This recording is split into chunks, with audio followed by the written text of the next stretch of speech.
चलिए जी बिस्मिल्लाहिर्रहमानिर्रहीम by the name of Allah the most merciful and gracious रब्बि इश्रह ली सदरी व यस्सिर ली अमरी वाहलुल उक़दतम मिन लिसानी यफ़क़हू क़ौली। Good evening to all of you. उम्मीद है आप सब लोग खैरियत से होंगे। जिस तरह के आप लोगों की एज में ये लास्ट यूनिट रह गया था, ठीक है, जो रिस्पायरेटरी डिसऑर्डर्स हैं, इसके ऑलरेडी आप लोगों ने ये यूनिट भेजा है कि ये यूनिट कवर करना है, तो हम कोशिश करेंगे कि ब्रीफली जितना हो सके हम उसको कवर करें ताकि आप लोग के एग्ज़ाम पॉइंट ऑफ व्यू से भी क्लियर हो जाए। हाँ, मुझे उम्मीद है कि आप सब लोगों ने ये ऑलरेडी देखा होगा। लेकिन आपको इसमें फिर भी जो कोई इशू रिलेटेड है तो आप फिर बेशक आप क्वेश्चन करें या मुझे बाद में मैसेज कर ले, जहाँ पे भी आपको कन्फ्यूजन है, ठीक है, तो हम उसको फिर फर्दर डिस्कस करेंगे। अच्छा जी, सबसे पहले थोड़ा इंट्रोडक्शन करते हैं। तो एशियन में ये प्रोटोकॉल होते हैं कि हमारा जो स्टार्ट होते हैं वो फिजिकल एग्जामिनेशन एंड हिस्ट्री से होते हैं, ठीक है। तो हिस्ट्री और एग्जामिनेशन हम तब करते हैं जब हम सिनेरियो या एक केस प्रेजेंट करते हैं। मतलब आपके पास एक पेशेंट्स आते हैं और रिस्पायरेटरी प्रॉब्लम के साथ होते हैं। मिसाल के तौर पे मतलब इसकी रिस्पायरेशन में प्रॉब्लम है, या इसकी ऑक्सीजन के लेवल कम है, या इसकी कार्बन डाइऑक्साइड के लेवल ज़्यादा है, अलॉन्ग विद दैट उसकी जो रिस्पायरेटरी रेट है वो भी ज़्यादा है, तो डिस्ट्रेस में है, डिकेपनिक है, साथ साथ चेस्ट पेन है, एक्सेसरी मसल यूज़ करते हैं, ठीक है। तो इन सारी चीज़ों में फिर क्या होते हैं कि रिस्पायरेटरी सिस्टम की एबनॉर्मेलिटीज आते हैं, या इसको शॉर्टनेस ऑफ ब्रेथ होते हैं। तो ऑल दीज थिंग ये हमें एक क्लू देते हैं कि we have to assist thoroughly whether there is any respiratory problem or not. So in order to discuss these things in a very big detail, first let's review this one. चूंकि मैंने इससे ज़्यादा outside इसलिए नहीं जाना है क्योंकि course बहुत हैं, चीज़ें ज़्यादा हैं, हम शॉर्टली डिस्कस करेंगे ताकि आपकी समझ में आ जाए। The function of the respiratory system, सबसे पहले इसका मेजर फंक्शन क्या है? Means breathing along with that of respiration. So breathing क्या होते हैं? सिंपल एक्सचेंज ऑफ एयर होते हैं, ठीक है, inhalation and exhalation. Respiration means क्या होते हैं कि जब गैसेस एक्सचेंज के साथ साथ टिश्यू परफ्यूजन होते हैं और वहाँ पे फिर मेटाबॉलिक एक्टिविटी परफॉर्म होते हैं, ठीक है। इस प्रोसेस को हम कंबाइनली क्या कहते हैं? इसको रिस्पायरेशन कहते हैं। द रिस्पायरेटरी सिस्टम, इसमें क्या होता है कि system maintain the level of these gases with in the narrow range regardless of the demand for oxygen, ठीक है। मतलब जितना भी डिमांड्स होते हैं उसी के मुताबिक फिर ये ऑक्सीजन का जो रिक्वायरमेंट है वो मेंटेन करते हैं। जब ऑक्सीजन की ज़रूरत ना हो तो बंदा नॉर्मल रूम एयर में अपना सेचुरेशन वगैरह मेंटेन करते हैं, लेकिन जब ऑक्सीजन की ज़रूरत यानी रिक्वायरमेंट ज़्यादा होते हैं तो साथ साथ पेशेंट मतलब रिस्पायरेटरी सेंटर एक्टिवेट हो जाते हो और आपकी मुख्तलिफ ब्रीदिंग पैटर्न जो है वो भी चेंज होते हैं। अच्छा, respiration which the central nervous system control is regulated by metabolic demand and cardiac output. इसका मतलब यहाँ पे ये है कि जब आपकी ब्लड में when there is any change, metabolic change का मतलब क्या है कि आपके मेटाबॉलिक एक्टिविटी जब ज़्यादा हो जाते हैं, तो डेफिनेटली जब रिक्वायरमेंट ज़्यादा है तो इसका मतलब इसके लिए ज़्यादा एटीपीज चाहिए। और ज़्यादा एटीपीज अगर ऑक्सीजन ना हो तो एटीपीज सिंथेसिस तो नहीं होंगे ना, ग्लूकोज है, लेकिन एटीपीज सिंथेसिस तो तब होंगे जब ऑक्सीजन मौजूद होते हैं। सो लिहाजा रिस्पायरेशन के लिए दोनों तरफ से होते हैं कि व्हेन देयर इज कंट्रोल, यानी अगर हम रिस्पायरेटरी सिस्टम की बात करें तो respiratory system mainly influence of two things, the one is metabolic activity and the second one is cardiac activity. Let's suppose ये है कि आप पेशेंट को हाइपोलीमिया हो गई है, या पेशेंट से अक्यूट ब्लीडिंग जा रही है, तो उस कंडीशन में फिर क्या होता है? कार्डिक आउटपुट कम होता है, सॉरी कार्डिक आउटपुट ज़्यादा है लेकिन टिश्यू को ऑक्सीजन प्रॉपरली नहीं मिल रहा। तो बॉडी ये सेंस करते हैं कि टिश्यू को ऑक्सीजन नहीं मिला, तो वो फिर कार्डिक एक्टिविटी और बढ़ा देते हैं। सिमिलरली जिस तरह की एक एरिया को टिश्यू परफ्यूजन होते हैं, यानी टिश्यू परफ्यूजन डिक्रीज हो जाते हैं, तो उस टाइम भी बॉडी कंपेंसेशन किस बेस पे करते हैं? वो इस बेस पे करते हैं कि मतलब जितना उससे हो सके उस एरिया को ज्यादा ऑक्सीजन प्रोवाइड करे। तो अगर ज्यादा ऑक्सीजन है ही नहीं तो रिस्पायरेटरी रेट बढ़ जाते हैं। तो इसमें फिर दो चीजें आते हैं कि जितना लेट सपोज आप हाई एल्टीट्यूड पे जाते हो लाइक, तो इसमें फिर आपके ऑक्सीजन लेवल कम हो जाते हैं ना। जो आपकी एल्टीट्यूड है, हाई एल्टीट्यूड है, तो साथ ही समंदर से जब लेवल कम हो जाते हैं तो डेफिनेटली फिर उसमें, एक मिनट में इसको एडमिट करूँ, तो डेफिनेटली फिर इसमें ये होते हैं कि क्योंकि आपकी बॉडी के साथ कोई और रास्ता नहीं है। एक रास्ता है, वो ये है कि वो आपके पास जितनी कम ऑक्सीजन हो, ज्यादा फास्टली जो टिश्यूज है उसको पहुंचा दें। तो इसके लिए एक तो सर्कुलेशन भी ज्यादा हो जाते हैं, तो कार्डिक आउटपुट भी ज्यादा होते हैं।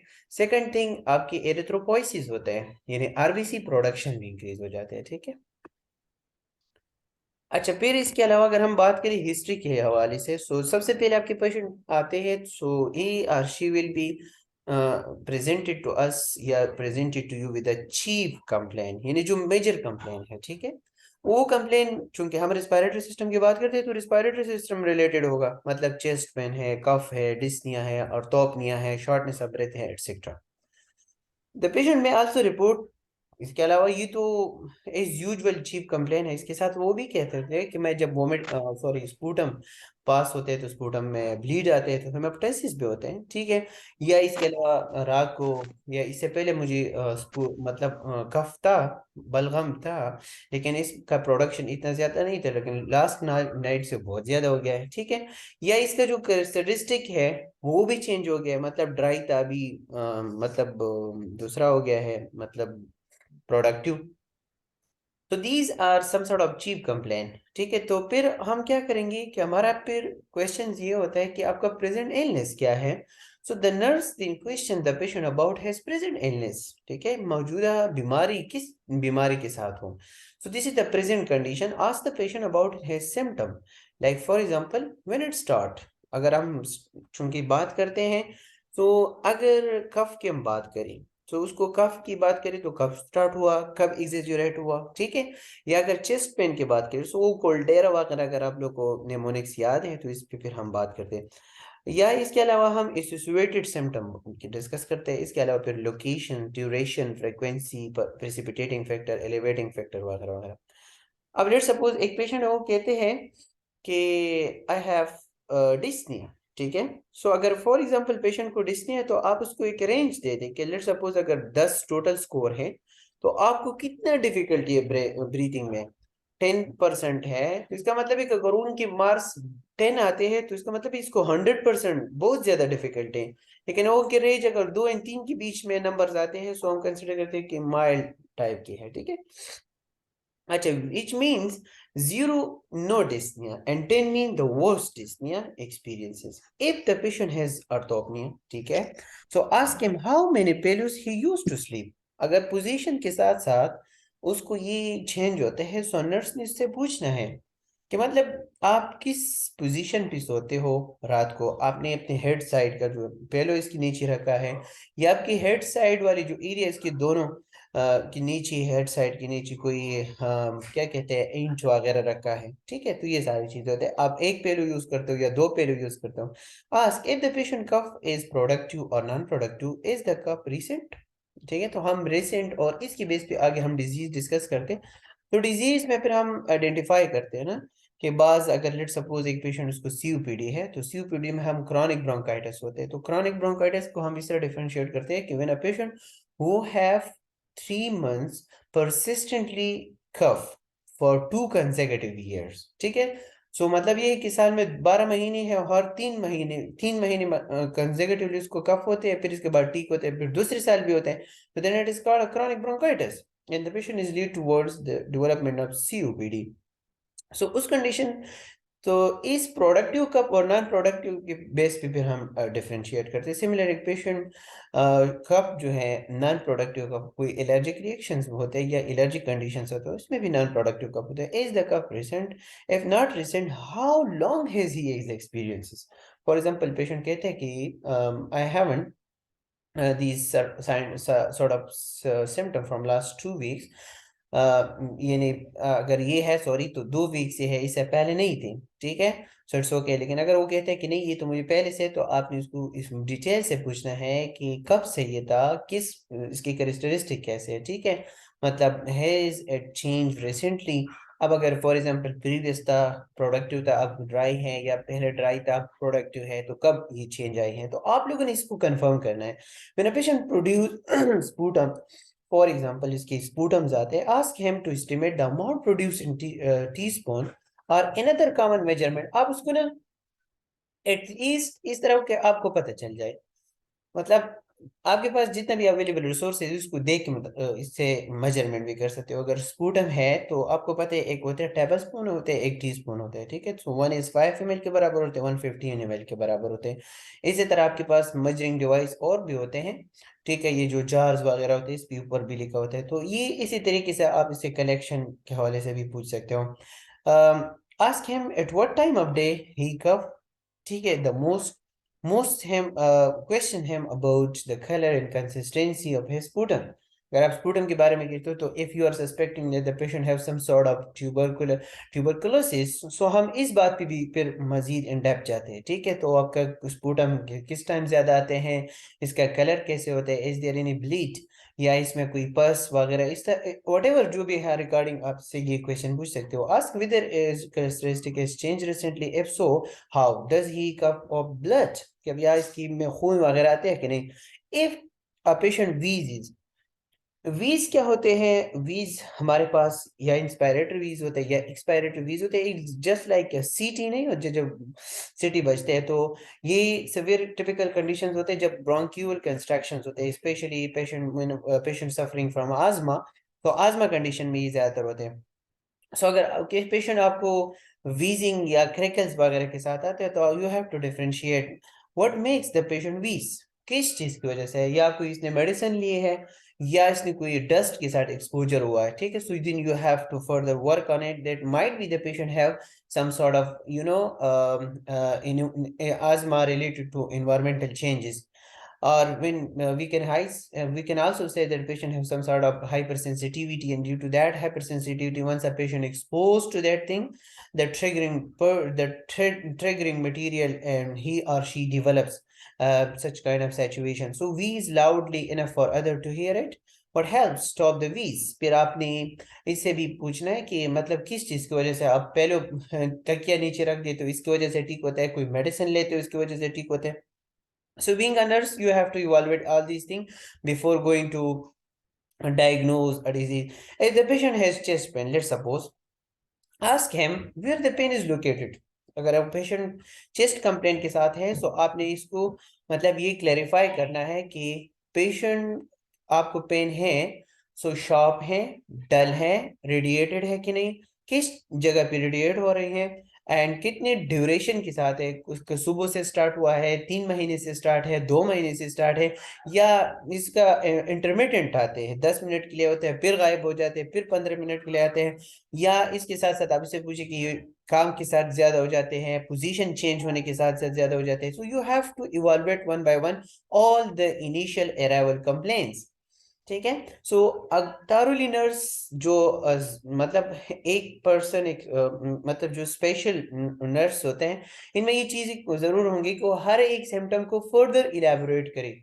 मिसाल पर उसको वोमिटिंग है तो वोमिटिंग फर्दर, इसको शॉर्टनेस ऑफ ब्रेथ है तो shortness of breath. Ask about the use of perceptions in over the counter drug, herbal medications. तो this is the last thing कि चलो आप एक रिस्पिरेटरी डिसऑर्डर के साथ है तो कोई मेडिसिन वगैरह ओवर द काउंटर जो फिजिशियन ने प्रिस्क्राइब नहीं किया, इस तरह कोई ड्रग्स तो नहीं ले रहे हो, या कोई हर्बल मेडिसिन वगैरह, या कोई विटामिन, या कोई न्यूट्रिशनल सप्लीमेंट्स, या कोई अदर थेरेपीज वगैरह अगर आप यूज करते हो तो उसके बारे में इसने पूछना है। So all these are the initial thing कि आपके पास एक पेशेंट आते हैं, आपको इनिशियल हिस्ट्री बताते हैं, आप इस हिस्ट्री को फिर फर्दर इलेबोरेट करते हो, क्योंकि you are going to compare this with the present complaint या the present illness।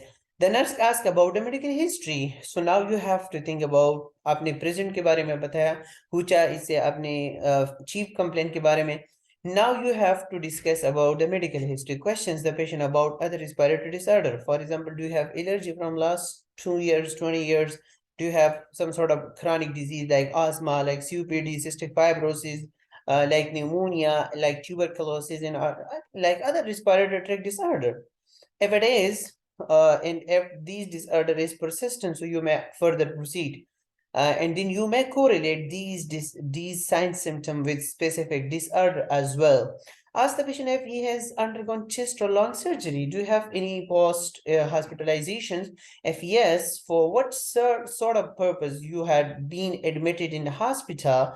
For example, if he or she has some sort of surgery he had done in the first in the recent past or few years back, So you may then further elaborate if that surgery is related to the respiratory, or the mainly respiratory system, like for example thoracotomy, lumpectomy, etc. Ask the patient if he has undergone chest or lung surgery. The nurse then assess the family history.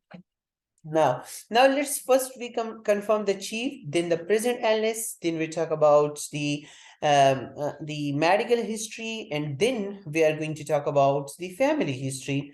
So in family history, we are going to confirm the thing, like for example ask about the family history कि आपके family में इस तरह कोई patient है जिनको सीने की बीमारी है, दमे की बीमारी है, लाइक फॉर एग्जांपल इनको नमूनिया है या कोई इनको सीओपीडी है, ठीक है। If there is a family history of lung cancer, कि आपके खानदान में इस तरह कोई पेशेंट मौजूद है या इसकी वजह से इस तरह कोई है कि जिनको लंग कैंसर हुआ था फिर इसकी वजह से इसकी इंतकाल हो गई, so you have to confirm this thing.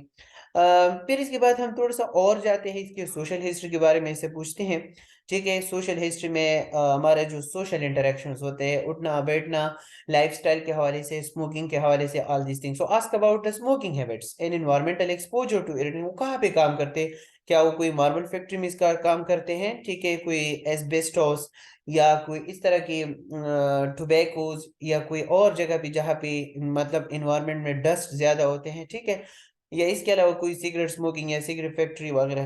Question the patient about his tolerance for exercise, क्योंकि एक्सपोजर, ये बाज लोग जो मतलब एक्सरसाइज करते हैं इन्वायरमेंटल चेंजेस की वजह से, ठीक है, तो एक्सरसाइज करता भी है कि नहीं करते हैं तो कितना करते हैं, एक्सरसाइज के बाद उसको कुछ प्रॉब्लम्स होते हैं कि नहीं। So these are the social history. फिर इसके बाद जब आपने हिस्ट्री पूछा, so the next thing you have to confirm about the physical assessment. So the nurse begin with the inspection. सबसे पहले आप इसको देखें, ओवरऑल इसका लंग सिमेट्री देखें, observe the patient general appearance, for example note the patient position, is he sitting upright, leaning forward, in a trip position, कौन सी position पे बैठा हुआ है, ठीक है। Take note of his level of awareness in general appearance. फिर आप इसका 3x यानी टाइम प्लेस पर्सन के हवाले से सब पूछी, इसके अलावा इसके अपीयरेंस देखें, हाइजीन के हवाले से, ठीक है, as he is relax, he is nervous, ठीक है, कंफर्टेबल, अनकंफर्टेबल, ठीक है, या ब्रीदिंग में कोई डिफिकल्टी है कि नहीं, all these thing you have to physically examine. ये जो सारी चीजें हम इंस्पेक्शन में देखते हैं, ठीक है। Note is there any deformities और is there any scar related to chest, chest के ऊपर कोई मास या कोई स्कार या कोई डिफॉर्मिटीज है कि नहीं। इसके अलावा आप देखिए इसका जो दोनों चेस्ट लूब्स है, ये दोनों सिमेट्रिकल है कि नहीं, इक्वल है कि नहीं, अनइक्वल है, ठीक है। तो जो स्पेशली पेशेंट सीओपीडी के साथ है या पेशेंट एम्फाइमा के साथ होते हैं तो इसमें बैरल चेस्ट होते हैं, ठीक है, सो उसमें पेशेंट की पोजीशन चेंज हो जाते हैं। इसके अलावा थोड़ा सा आप देखें कि इंटीरियर पोस्टीरियर चेस्ट डायमीटर जो है, इस तरह कोई स्क्लियोसिस है या लार्डोसिस है, तो इनमें फिर ये चेस्ट का जो इंटीरियर पोस्टीरियर साइड होते हैं ना, एक दूसरे से डिफरेंट होते हैं। So overall chest wall movements as it is paradoxicals are uneven, दोनों मूवमेंट्स जो है सेम होते हैं या अनइवन होते हैं। इसके अलावा आप ट्रिकल डेविएशन देखे, कोई ट्रिकिया में या कोई गॉइटर वगैरह तो नहीं है, इसकी वजह से बाजों का ट्रिके जो है डिविएट हो जाते हैं, अपने नॉर्मल लेवल से टीढ़ा हो जाते हैं, ठीक है। इसके अलावा आप स्पाइनल डिफॉर्मिटीज देखिए, जिस तरह के मैं ऑलरेडी डिस्कस कर चुका हूँ, फोसिस वगैरह। और इसके अलावा जो कोस्टल एंगल्स है, ये इनलार्ज हो गया है कि नहीं। Observe the patient respiration, noting rate, depth, rhythm, and inspiratory expiratory ratio. Look for the use of accessory muscle with breathing. ठीक है, इसके अलावा ये सारी चीजें आपने देखना है कि इंस्पायरेटरी रेट, एक्सपायरेटरी रेशो, ये दोनों आपने देखना है। इसके अलावा एक इम्पॉर्टेंट पॉइंट है पर्ड स्लिप, इस तरह के वो करते हैं, तो ये आगे हम डिस्कस करते हैं। कुछ कॉम्प्लिकेशंस हैं या कुछ इनिशियल सिम्टम्स होते हैं जिस तरह के आजमा एनसीओपीडी में, nostril flaring and retracting, etc. Observe the color of the patient's skin, lips, mucous membrane, nail bed, check nails for the clubbing, etc. इसके अलावा आपने नेक्स्ट क्या करना है, जब आपने इंस्पेक्शन कर ली, so next you have to move to the palpations. आप पेशेंट की पल्पेट, चेस्ट पल्पेट करिए। सबसे पहले जब आप चेस्ट के ऊपर हाथ रखते हो तो you may observe the temperature, and is there any heatness और कोल्डनेस, दिन आप ऑब्जर्व कर सकते हो कि is there the skin become dry और not, is there any crepitus or sound, is there any pain while you are just palpating. sorry, is there in tactile parameters, ठीक है। Check for the respiratory excursion, ठीक है। सो आगे हम इस चीज को डिस्कस करेंगे कि इसका जो चेस्ट साइज है ये इनवर्ड है या आउटवर्ड है। So then the nurse percuss the heart, percuss the interior and posterior chest, noting lung boundaries and movement of the diaphragm. Also note percussion sounds described in abnormal ones, including the location and size of the area. ये आप लोगों ने तो health assessment में detail से ये percussions वगैरह पढ़ा है। The nurse continue with the auscultation. फिर आप auscultation को कंटिन्यू करें। Auscultate the interior, posterior and lateral chest, comparing breath sounds. ठीक है, तो आप इसकी जो इंटीरियर साइड है, पोस्टीरियर है, ये सारे आप क्या करते हो, ऑस्कल्टेट करते हो कि इज देयर एनी साउंड है भी कि नहीं, और अगर है तो इसकी मैग्नीट्यूड में कोई डिफरेंस आते हैं कि नहीं। फिर इसके अलावा हम ईच साउंड को फिर अकॉर्डिंगली इंटेंसिटी के मुताबिक से या लोकेशन के मुताबिक से या इनके पिच के हम जो डेप्थ वगैरह होते हैं, ठीक है, ड्यूरेशन वगैरह, उसको हम फिर क्लासिफाई कर देते हैं कि क्रिकल साउंड्स हैं, इसके अलावा वीज है, ठीक है, मुख्तलिफ मुख्तलिफ साउंड्स होते हैं। अस्कल्टेट फॉर वोकल फ्रेमेटस, ठीक है, कि नोटिंग द ब्रोंको फोनी, ठीक है, ये एगोफोनी एंड विस्पर्ड पेक्टोरल क्यूब, ये सारे मुख्तलिफ एबनॉर्मेलिटीज है, उसको भी हम फिर क्या करते हैं, अस्कल्टेट करते हैं।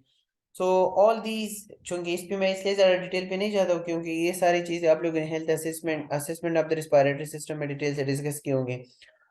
फिर इसके बाद हमारा जो फर्स्ट टॉपिक आते हैं that is acute respiratory distress, जिसको हम कहते हैं ARDS। ARDS चूंकि वेरी कॉमन होते हैं आजकल आईसीयूज में जो ज़्यादातर पेशेंट्स होते हैं, अमूमन ये टाइप 1 और टाइप 2 रिस्पायरेटरी फेलियर के साथ होते हैं। फिर इसमें ये ARDS भी डेवलप होते हैं। ARDS क्या होते हैं, एक्यूट रिस्पायरेटरी डिस्ट्रेस सिंड्रोम जो है, it is severe form of lung injury, कि जिसमें क्या होता है कि लंग्स जो कार्बन और ऑक्सीजन के कार्बन डाइऑक्साइड के बैलेंस होते हैं ये मेंटेन नहीं करते हैं, ठीक है। इसके तो एग्जैक्ट खास हम नहीं कह सकते, लेकिन ये ज़्यादातर मतलब इन्फेक्शन की वजह से भी हो सकते हैं, आरटीई की वजह भी वजह से हो सकते हैं, निमोथोरिक्स की वजह से भी हो सकते हैं, और इवन अगर एक पेशेंट ब्लंट ट्रॉमा के साथ भी आते हैं तो उसको भी डेवलप हो सकते हैं। It is a diffuse alveolar damage, it is a mortality rate अगर हम बात करें तो 50% और इससे हाई भी हो सकते हैं, ठीक है। रिस्क फैक्टर इसका क्या है, एस्पायरेशन नमूनिया, ड्रग ओवरडोज, जो इस पर ओपियाइड पॉइजनिंग वगैरह केस होते हैं तो फिर इनमें ये चीज़ होते हैं, या कोई फैट या एमनियोटिक एम्बोलाई, जो स्पेशली अगर कोई फ्रैक्चर हो जाती है, फ्रैक्चर के दौरान जो एम्बोलिज्म होते हैं, ठीक है, या कोई एमनियोटिक एम्बोलाई होते हैं, या head injury, haemorrhagic shock, massive blood transfusion, या ट्रांसफ्यूजन रिएक्शन, ड्राउनिंग में भी हो सकते हैं, ठीक है, जो अक्सर आप लोगों ने देखो होगा, बच्ची जो गिर जाते हैं कोई टैंक में वगैरह में, पल्मोनरी कंफ्यूजन की वजह से भी हो सकते हैं, sepsis, smoking, smoke inhalation and trauma. ARDS की अगर हम देखें तो इसमें with ARDS capillaries leak causing interstitial oedema, तो सबसे इंपॉर्टेंट चीज इसमें ये होता है कि एक ऑक्सीजनेशन इसलिए नहीं होता है कि जहाँ पे अल्वियोलाई हो डैमेज हो जाती है उसलिए डैमेज हो जाती है, जो लोकल साइड पे वेसल्स है वो इसकी लीकिंग होते हैं, लीकिंग की वजह से इंटरस्टिशियल स्पेस में फ्लूइड अकोमुलेशन होते हैं, मींस प्लूरल एडिमा होते हैं। So this decrease the blood flow to the lungs and cause the platelet aggregation as well. So एक तो blood flow नहीं होता, second one जब leaking है इसका मतलब है कि vessel damage है, so आपकी जो homeostasis process है वो भी continue हो जाते हैं, तो इसमें एक रोल जो है platelets के और platelet aggregation शुरू हो जाते हैं। The respiratory membrane become inflamed, alveolar edema develops leading to pulmonary edema. इसके अलावा अगर हम देखें लंग कंप्लाइंस जो है, यानी जो स्ट्रेचिंग कैपेसिटी है एंड वो भी कम होते हैं, lung compliance decrease and patches of atelectasis develop, means जो लंग्स की कैपेसिटी है वो कम हो जाते हैं, रेजिस्टेंस ज्यादा होते हैं, और इसकी जो ऑक्सीजनेशन के लेवल है वो भी डिक्रीज हो जाता है। All this lead toward the development of atelectasis. हाँ, द पेशेंट हाइपरवेंटिलेट्स क्योंकि ऊपर बॉडी रिक्वायरमेंट ज़्यादा है, यहाँ पे ऑक्सीजनेशन प्रॉपर नहीं हो रहा तो वेंटिलेशन बहुत ज़्यादा करेगा। सो इसकी वजह से एक तो होते हैं हाइपोकेपनिया, ठीक है, and hypoxemia and leading to multi system organ failure. So इसमें फिर क्या होते हैं कि हाइपोकेपनिया होते हैं, हाइपोक्सीमिया होते हैं। इनिशियल में चूंकि वेंटिलेशन नहीं हो रहा, जब वेंटिलेशन नहीं हो रहे होते तो carbon dioxide plus oxygen level दोनों कम होंगे and lead to multi system organ dysfunction syndrome.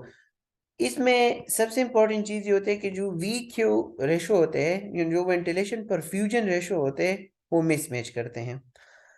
Sign and symptom के हवाले से अगर हम बात करें, so vital sign measurement reveal increase the blood pressure, tachycardia, tachypnea होगा, along with increase respiratory efforts and patient जो है अपना एक्सेसरी मसल, एक तो नॉर्मल डायफ्रामेटिक मसल जो हम नॉर्मल कंडीशन में यूज करते हैं वो तो इसे नॉर्मल में होते हैं, लेकिन जब पेशेंट एआरडीएस में होते हैं तो आपकी जो रिब्स वाली रिब केज के अंदर जो मसल है या एब्डोमेन वाली मसल्स हैं वो भी यूज करते हैं।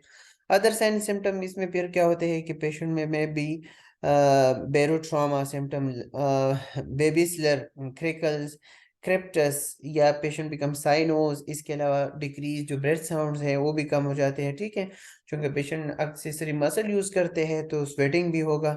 पेशेंट की ब्लड में सॉरी ऑक्सीजन कम, हाइपोक्सीमिया होगा, ठीक है। इवन ऑक्सीजन आप देती भी हो लेकिन वहाँ पे प्रॉपर ऑक्सीजनेशन नहीं होता है तो इस वजह से हाइपोक्सीमिया होगा। पेशेंट रेस्टलेसनेस, जाहिर बात है, पेशेंट चूंकि एक्सेसरी मसल यूज करते हैं तो पेशेंट को चेस्ट पेन भी होते हैं, इसलिए ऑक्सीजन की रिक्वायरमेंट नहीं होते तो नोजिया सॉरी नर्वसनेस होगी, रेस्टलेसनेस होगी, और इसके अलावा थिक फ्रूटी स्पूटम होंगे क्योंकि वहाँ पे रप्चर हुई है, तो लिहाजा लीकेज की वजह से जो आपकी गॉबलेट सेल्स है वो भी एक्टिवेट होते हैं और जो भी प्रोडक्ट्स है वो बाहर आते हैं। तो thick fruity sputum is the primary indications of ARDS. Diagnostic criteria की अगर हम बात करें, आप लोगों ने तो ऑलरेडी डिस्कस किया होगा कि एक तो हमारे पास एबीजीज होते हैं, ठीक है, इसमें आर्टीरियल ब्लड गैसेस।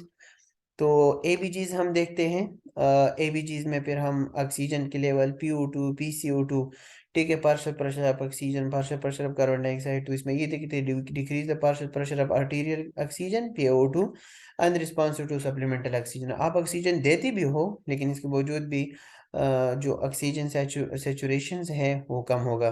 इसके अलावा हम पल्मोनरी आर्टरी कैथेटर पास करते हैं जिसमें हम पल्मोनरी वेज प्रेशर जिसको हम कहते हैं वो हम यूज करते हैं, वो मेजर करते हैं, ठीक है। एक मिनट सॉरी।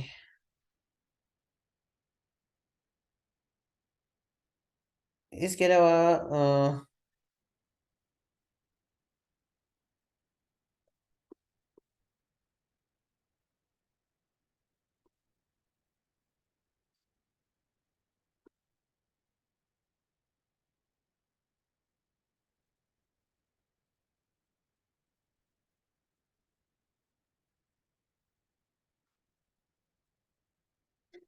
अच्छा, इसके अलावा चेस्ट एक्सरे हम करते हैं, चेस्ट एक्सरे में बायलेटरल इन्फिल्ट्रेट्स होगा, ठीक है।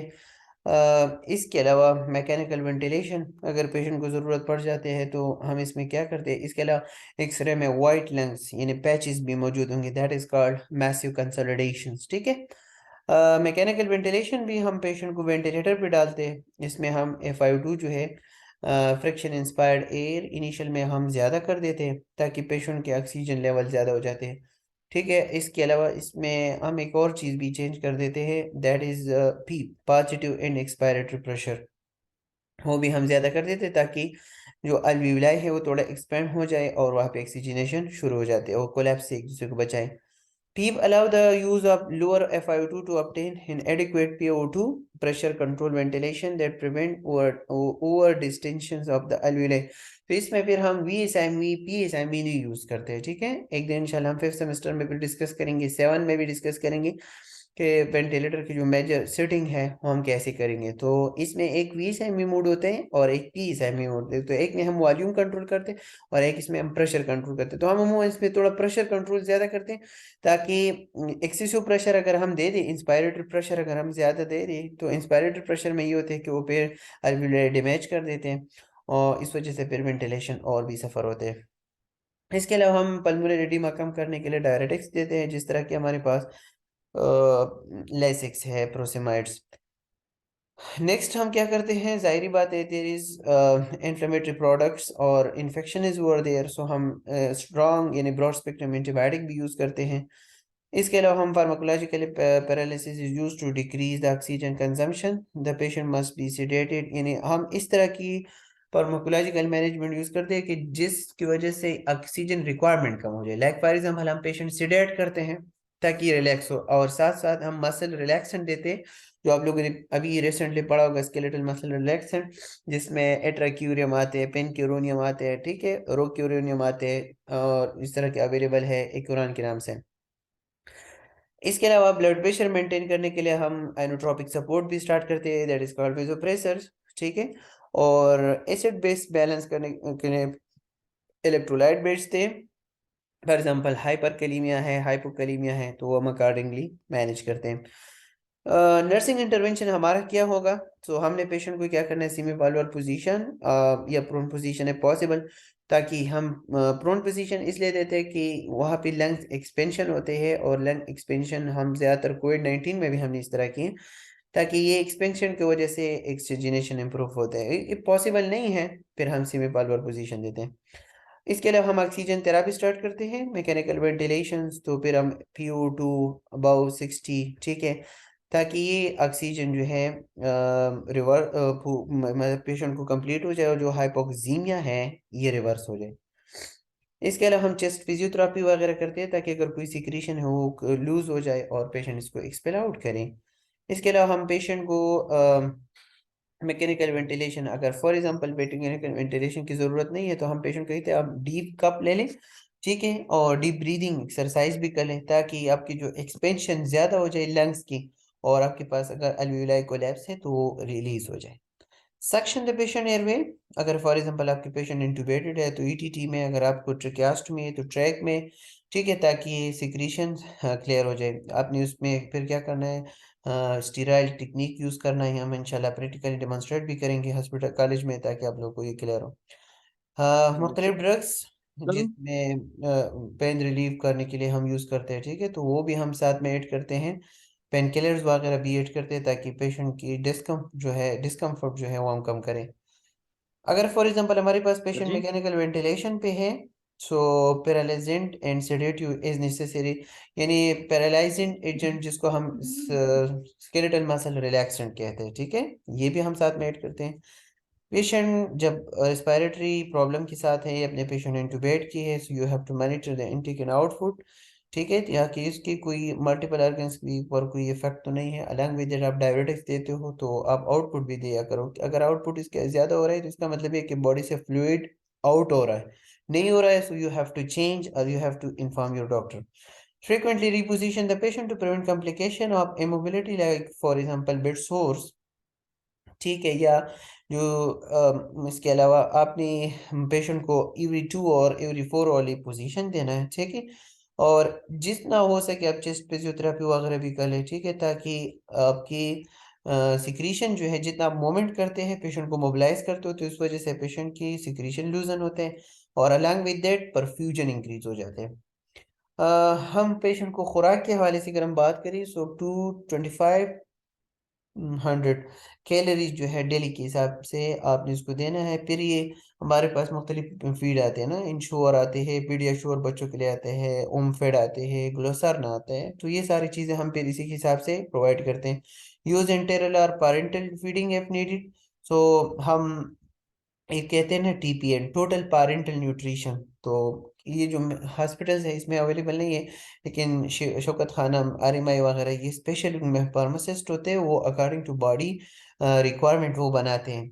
सो अगर हम पेशेंट को लगा देते हैं ना टोटल पेरेंटल न्यूट्रिशन, तो वो पेशेंट की मुख्तलिफ हिस्ट्री आपसे लेते हैं कि पेशेंट का वेट कितना है, पेशेंट का एज कितना है, फिर सीरम कैल्शियम, मैग्नीशियम, फास्फोरस और इलेक्ट्रोलाइट्स वगैरह सारे चेक करते हैं, और इसी के हिसाब से फिर according to patient weight in age फिर खुराक तैयार करते हैं। उसको हम कहते हैं टोटल पेरेंटल न्यूट्रिशन। ऑलमोस्ट आजकल एक ड्रिप जो है 10,000 के करीब होता है, एक दिन का खुराक होता है, ठीक है।